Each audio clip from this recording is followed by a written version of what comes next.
Dans le cadre du cours Histoire du Québec et du Canada de 1896 à 1945, voici les années folles en moins de 3 minutes.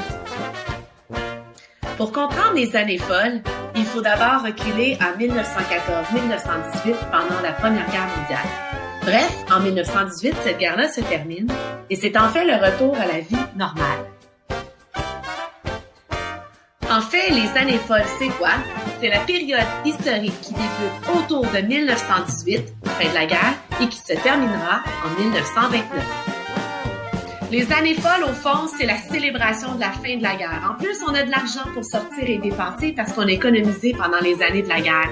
On sort dans les cabarets, l'alcool devient légal au Québec, on va au cinéma de plus en plus et même la musique est plus joyeuse.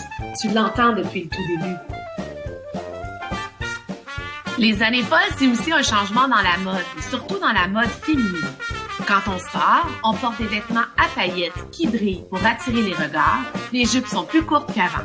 Et dans la vie de tous les jours, les femmes portent des vêtements au look un peu plus masculin. La coupe de cheveux est garçonne et les vêtements sont plus amples. Les années folles, c'est aussi l'utilisation du crédit.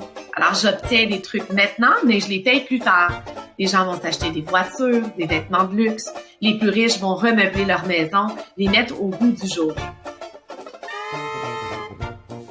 Les années folles, c'est aussi l'ouverture de cabarets et de bars jazz à Montréal. En fait, Montréal va devenir une plaque tournante dans le monde de la musique à l'époque. Rufus Rockhead va d'ailleurs ouvrir en 1928 le bar jazz appelé le Rocket Paradise, un endroit incontournable. Les années folles, c'est aussi le développement du concept de la culture de masse.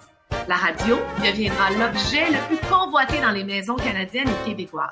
C'est autour de la radio qu'on écoute le prêtre réciter toutes les prières à chaque soir. C'est autour de la radio qu'on écoute les nouvelles et qu'on entend les Canadiens gagner la Coupe Stanley. Malheureusement, les années folles se sont terminées d'un coup sec en 1929, alors qu'il y a eu un crash boursier dans la ville de New York, plus précisément à la bourse.